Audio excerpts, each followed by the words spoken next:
할렐루야. 소중한 새벽 시간을 하나님께 드리는 여러분에게 하나님께서도 소중한 것을 은혜로 허락해 주시길 축원합니다. 요즘 새벽 시간에 사사기 말씀을 살펴보고 있는데, 이번에 함께 살펴볼 사사는 기드온입니다.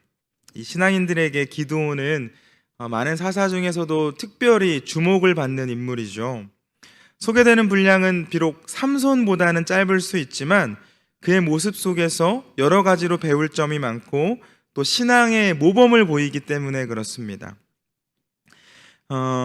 저희도 돌아오는 주일까지 한 주간 동안 이 사사 기드온에 대한 말씀을 쭉 한번 살펴볼 텐데, 사실 기드온에 대한 말씀은, 이 본문은 어제부터 시작을 했습니다. 하지만 저희는 주일이라 살펴보지 못했기 때문에 어제 본문에 대한 내용을 간략하게 말씀을 드리고 오늘 본문의 말씀으로 이어가도록 하겠습니다. 지난 토요일에 우리 정주미 전도사님과 살펴보신 것처럼 이스라엘 백성은 하나님 보시는 앞에서 다시 한번 악한 일을 반복했고, 하나님께서는 그에 대한 징계로 7해 동안 이스라엘을 미디안의 손에 넘기셨습니다. 그렇게 다시 찾아온 고난 앞에서 이스라엘은 부르짖었고, 하나님께서는 다시 한번 그들을 불쌍히 여기셔서 이 사사를 통해 어려움을 극복하게 해주시는데, 이때 세워주신 사사가 바로 기드온입니다. 하나님께서는 기드온을 사사로 세우시기 위해 천사를 보내시는데, 이 하나님의 천사와 기드온의 대화를 보고 있으면 마치 모세가 처음 하나님께 부르심을 받았을 때와 비슷한 모습을 보입니다. 하나님의 부르심 앞에 네 주님, 제가 순종하겠습니다 라고 말하기보다는 하나님, 제가 어떻게 하겠습니까? 라고 말을 했다는 것이죠. 기드온을 찾아온 하나님의 천사가 말합니다. 큰 용사여, 여호와께서 너와 함께 계시도다. 그때 기드온에 대답합니다. 아니, 하나님이 함께 하시는데 왜 우리가 이런 어려움을 겪습니까? 당신이 말씀하시는 그 하나님이 과거에 우리를 도와주셨던 그 하나님 맞습니까? 하나님께서 우리 버리셔서 지금 우리를 미디안의 손에 넘기신 것 아니었나요? 그때 하나님의 천사가 말합니다. 맞아, 그런데 하나님께서 이제 너를 통해 이스라엘을 미디안의 손에서 구원하시려고 한다. 기드온이 대답합니다. 제가 어떻게 이스라엘을 구할 수 있겠습니까? 저는 못합니다. 우리 가문은 힘이 없고 저는 그런 힘없는 가문 중에서도 가장 어린 사람입니다. 하나님의 천사가 다시 한번 말합니다. 그런 걱정은 하지 마. 하나님이 도와주실 거야. 네가 미디안을 부술 때 마치 한 사람을 부수듯 부술 거야 라고 말씀을 합니다. 그때 기드온은 그럼 증거를 보여주십시오 라고 말을 하면서 이 염소 새끼 한 마리로 요리를 만들고, 그리고 밀가루 한 에바로 누룩 넣지 않은 빵을 만들고 고기와 국물을 담아 하나님의 천사에게 가져옵니다. 그러자 하나님의 천사가 말했습니다. 고기와 누룩 넣지 않은 빵을 가져다가 이 바위 위에 올려두어라. 그리고 국물을 그 위에 부어라.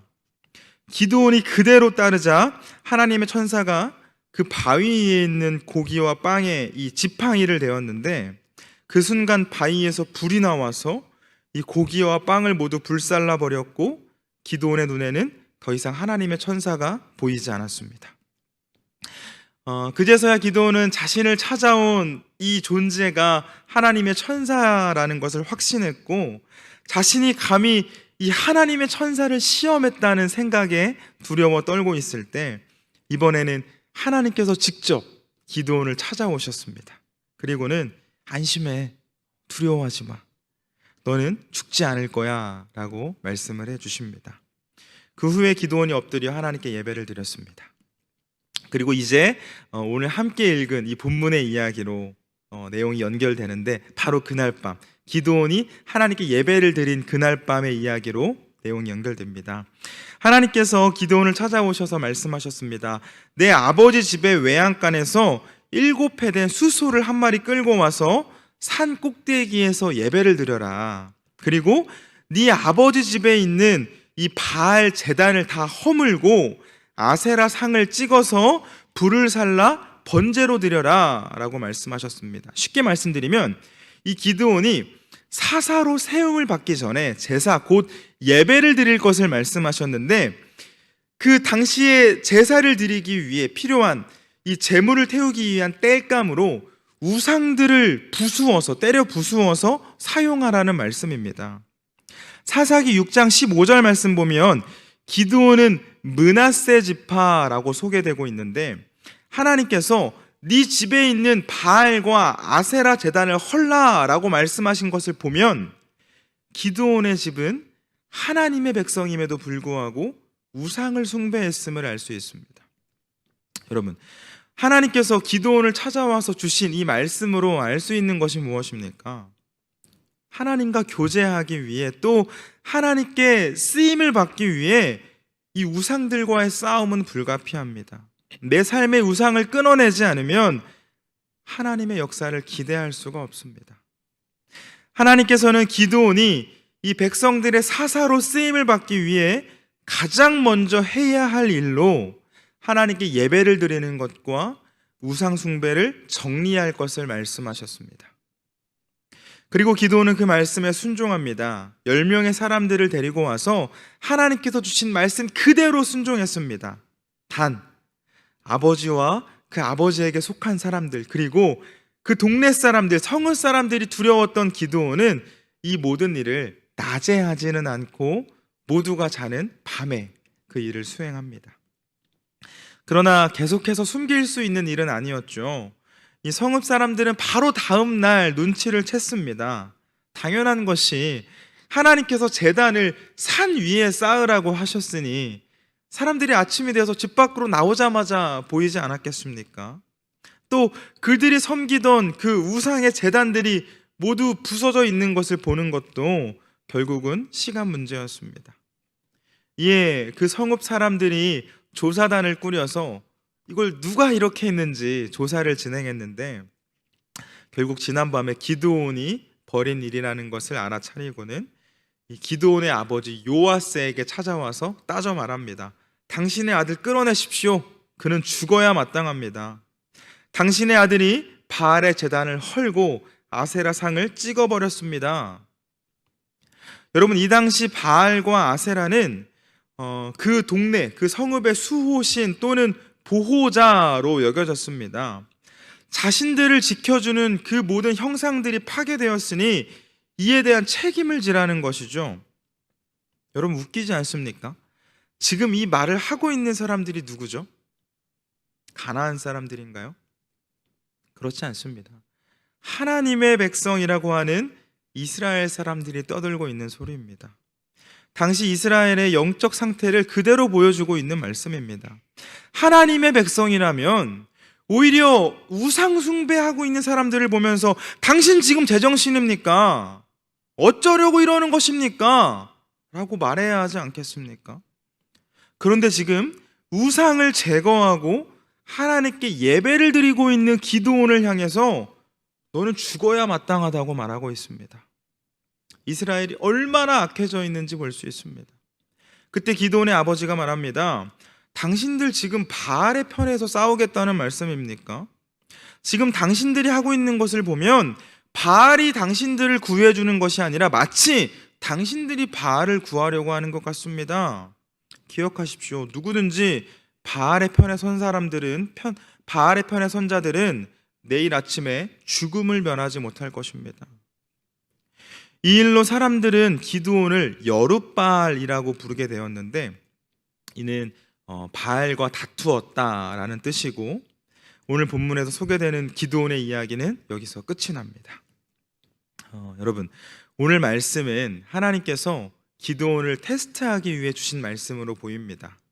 하나님의 일꾼, 곧 이 사사의 역할을 잘 감당할 수 있는지 없는지를 테스트하고, 또 그를 사용하기 위해선 그에게 있는 두려움을 제거하고 능력도 키워주셔야 했습니다. 이렇게 기드온은 하나님의 일을 하기에 앞서 하나님의 테스트를 통과해야 했습니다.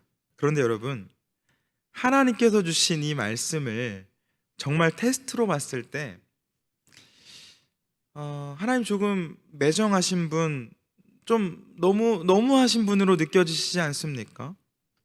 기드온은 이 테스트를 통과하기 위해 자신의 목숨을 걸어야 했습니다. 사람들이 이 수호신처럼 여기는 우상들 때려 부수는 것은 결코 쉬운 일이 아니죠. 목숨을 걸고 수행해야 하는 일이었습니다. 그런데 또 하나님의 입장에서 생각해 보면 이 테스트는 사실 어쩔 수 없는 테스트였죠. 하나님께 쓰임 받아야 할 사람이 그 집에 우상을 숭배하고 있어서야 되겠습니까? 하나님과 동역해야 할 사람이 하나님과 우상 사이에서 양다리를 걸치는 것은 안 되지 않겠습니까? 예수님께서 말씀하셨습니다. 마태복음 6장 24절입니다. 한 사람이 두 주인을 섬기지 못할 것이니 혹 이를 미워하고 저를 사랑할 것이나 혹 이를 중히 여기고 저를 경히 여김이라. 너희가 하나님과 재물을 겸하여 섬기지 못하느니라. 여러분, 말씀드린 것처럼 기드온은 하나님께서 주신 테스트에 통과하기 위해 자신의 목숨을 걸어야 했습니다. 그런데 저희들이 간과하지 말아야 할 것이 있습니다. 그 목숨, 하나님께서 책임져 주십니다. 기드온이 순종할 때 기드온의 그 목숨 하나님께서 책임져 주셨습니다. 여러분, 하나님의 백성이 하나님을 위해 목숨을 걸 때 그 목숨은 하나님께서 책임져 주십니다. 오늘 본문에 기드온이 하나님의 말씀에 순종한 결과가 어땠습니까? 성읍 사람들이 기드온 죽이기 위해 찾아갔지만 단 한 명도 손끝도 대지 못했습니다. 그대로 돌아갔습니다. 여러분, 하나님이 어떤 분입니까? 죽을 수밖에 없는 영혼들 살리시기 위해 자신의 목숨을 내어주신 분 아닌가요? 저와 여러분에게 하나님의 나라와 영생을 허락해 주시기 위해 당신의 목숨을 바쳐 사랑해 주셨습니다. 여러분, 하나님은 사랑하는 저와 여러분을 위해 목숨을 바치셨습니다. 그렇다면 여러분들도 하나님을 위해 목숨을 바치실 수 있습니까? 하나님께서는 저희 모두가 목숨 바쳐 하나님을 사랑하길 바라십니다. 우리 삶에 있는 우상 숭배들 모두 끊어내고 곧 세상의 방법대로 살아가지 않으면 내가 큰 손해를 볼 것 같지만 그럼에도 하나님의 말씀 앞에 순종하며 하나님께 예배하는 삶을 살아가길 원하십니다. 세상의 방법대로 사람들의 전통대로 살아가면 적당히 죄짓고 적당히 타협하고 적당히 편법을 쓰며 살아가면 성공할 것 같습니다. 그리고 그 성공이 우리를 지켜줄 것만 같고 남들이 부러워하는 삶을 살아갈 수 있을 것 같습니다. 그런데 여러분, 기억하시길 바랍니다. 하나님께 무릎 꿇지 않는 사람은 세상에서 무릎을 꿇어야 합니다. 그러나 하나님께 무릎 꿇는 사람은 세상에서 무릎 꿇지 않습니다. 그렇다면 여러분은 누구 앞에서 무릎을 꿇길 원하십니까? 또 누구에게 목숨을 걸길 원하시나요? 사랑하는 여러분, 하나님께서는 저와 여러분을 사랑하시기 위해 목숨을 거셨습니다. 저희에게 하나님의 나라를 주시기 위해 영원한 생명을 주시기 위해 당신의 목숨을 내어 놓으셨습니다. 바라기는 하나님의 그 사랑으로 하나님의 백성, 하나님의 자녀된 저희 모두 오늘 성경의 기드온과 같이 하나님께 무릎을 꿇는 사람들이 되길, 그래서 하나님께 목숨을 거는 그런 하나님의 사람들이 되길 축원합니다.